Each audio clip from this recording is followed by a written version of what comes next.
ஒரு விவசாயி தன் வறுமைக்காக ஒரு பசுவை வளர்த்து வந்தான். பசுவிற்கு வயதானதால் அதை காட்டில் கொண்டு போய் விட்டுவிட்டான்.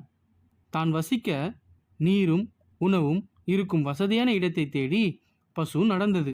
வெகு தூரம் சென்ற பசு தான் இளைப்பாற ஒரு குகை, நீர் அருந்த குளம், உணவுக்கு பச்சை வயல்வெளி, நிழல் தரும் மரங்கள் என்று அனைத்தும் உடைய ஒரு இடத்தை பார்த்து அங்கேயே வசிக்க துவங்கியது. ஒரு நாள் ஒரு சிங்கம் அந்த குகையை நோக்கி வந்து கொண்டிருந்தது. பசுவும் சற்றும் பயப்படவில்லை. பசு உடனே குகையை நோக்கி, அன்பே, நம் குழந்தைகளுக்கு இன்று நல்ல உணவு கிடைக்கப் போகிறது. ஒரு பெரிய சிங்கம் இங்கே வந்து கொண்டிருக்கிறது. அது குகைக்கு அருகில் வந்ததும் என் கொம்பினால் குத்தி உள்ளே போடுகிறேன் என்று அந்த பசு சொன்னது. அதை கேட்ட சிங்கம் பயத்தினால் தலை தெறிக்க ஓடியது. பயந்து ஓடி வந்த சிங்கத்தை ஒரு நரி வழிமறைத்து காரணத்தை கேட்டது. சிங்கம் நடந்ததை கூறியது. நரி உடனே ஏளனமாக சிரித்தது. சிங்கம் கோபமாக, ஏன் சிரிக்கிறாய் என்று நரியை கேட்டது.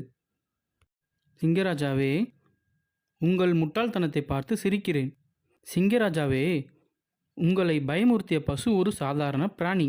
அது உங்களுக்கு ஒரு நல்ல இரை. வாருங்கள், காண்பிக்கிறேன் என்று நரி சொன்னது. நரி சொன்னதை சிங்கம் நம்ப தயாராக இல்லை. நரி சிங்கத்தை பார்த்து, ராஜாவே, தயங்காதீர்கள். உங்களுக்கு முன்பு நான் செல்கிறேன். ஆபத்து என்று வந்தால் முதலில் எனக்குத்தான் என்று சமாதானம் கூறியது. அதன்படி இருவரும் பசு இருக்கும் இடத்திற்கு சென்றனர். இருவரும் வருவதை கவனித்த பசு இப்போதும் பயப்படவில்லை.